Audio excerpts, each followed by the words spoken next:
King Shadrock. King Shadrock. That's it. How are you doing today? Good, thank you very much. Thanks for having me. Thank you so much for being here on such a beautiful day with such wonderful news. Yes. About this new album that's coming out, Phoenix Rising. Phoenix Rising, brand Yes. new album, yeah man. I want to say thank you very much to you guys for helping me out and give me a showcase so I can help me to bring this music to the people. Fantastic, fantastic.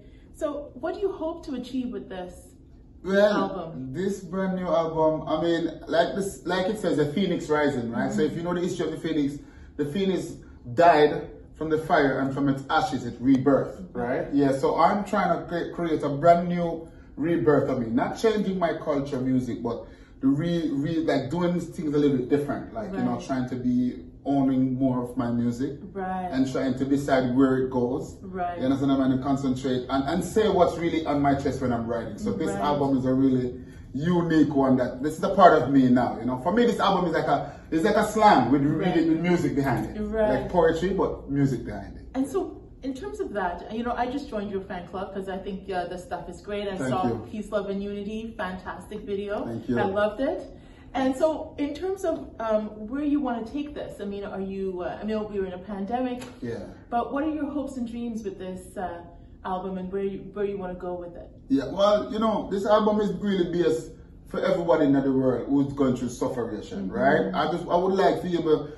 When you listen to the album, you can relate to at least one of the songs, right? We have a lot of stuff happening in our community. I would like to be able to be some form of inspiration to some form of people somewhere in the world, because everybody suffer, and what I mean, it's not just we suffer, everybody suffers. So I wanted to put a little bit of something for everybody out there with this album. So hopefully the pandemic kind of sees up and we get to touch the road. We're working on going into England soon, and parts of Seychelles. We're in negotiation with that. Everything is not concrete because we don't know yet, right? Exactly. But we're looking at something soon.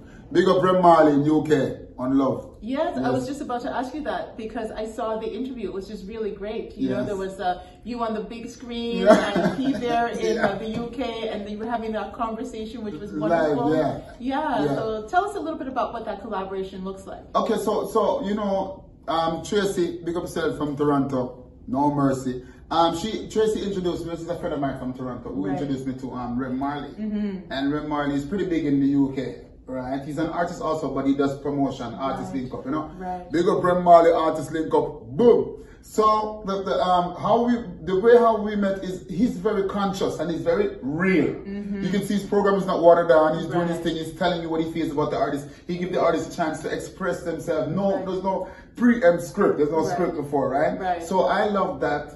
And I don't think I had a big market in UK, a big following, and they say, yo, you need to go UK. So when he gave me the interview, the vibe was so nice. Before we talk about the interview, the vibes was nice. After the interview, the vibes was nice, and we kind of clicked from there. So, he said, let's do something together, and he has a promotion in England, and that's when it's just one time we just met there and we just vibe, because he's like, we have kindred spirit, I think, so he's a nice guy. So I think that's where we start rolling, Yeah, and I love you mentioned the word consciousness many times in your speech there, and that's great that reggae music is taking back that consciousness and the consciousness in the music. Although it's about struggle, it's about separation, but there's always that grounding. I heard that in Peace, Love, and Unity. So tell us a little bit about the inspiration and the consciousness component and why you're changing, why you're putting reggae music and consciousness at the forefront. Well, when we look around in the world, a lot of the artists that I look up to, conscious artists, they don't sing about only just the conscious thing. I'm not judging anyone, right? Everyone can do it. But the word conscious, there's a level of admiration, respect for certain artists. When time you growing up, they stay conscious and they stay clean and they're respectful. Role models that you can look to from advice of people. They're not perfect, but that these people ultimately want to see good. Reggae music are the only music in this world that speaks about peace, love, and unity. There's no genre of music. Yes, you can get some little bit of metal rock. If you listen closer to the heavy metal rock, they have a lot of music that goes against the grain. But it's not every culture understands that and get that. But when I'm exposed to that, I saw a lot of new lyrics that went against the great, like Guns N' Roses, you know, there's a song called Civil War. Yes. But I don't need no civil war. It feeds the rich and buries the poor. You know, so those kind of messages that we take, I see in those kind of songs. But reggae music and all is the forefront of upliftment and consciousness and fight for everybody in the world. Everybody, every color and every creed. So this is why I wanted to keep the reggae music conscious as I possibly can. Clean. Right. Not sexual, not violence, not totally political, but just respectful. Fantastic. That's what I want to do. And you know, we have many generations of people that look to that and they want that because that's positivity, that's upliftment, irrespective of their age. So from child to, you know, senior. And so, you know, earlier when we spoke, you talked about the children. So if you can tell us a little bit more about how you want to inspire, because you talked about inspiration, how you want to inspire those young ones coming up too. Well, okay, so honestly, as a black person growing up from Jamaica, I go through a lot of troubles and tribulations growing up. You know, I'm a person with a darker complexion. Even people that are lighter than me, I got a lot of discrimination against them. And at some point in time, you wanted to look for a Marcus Garvey movement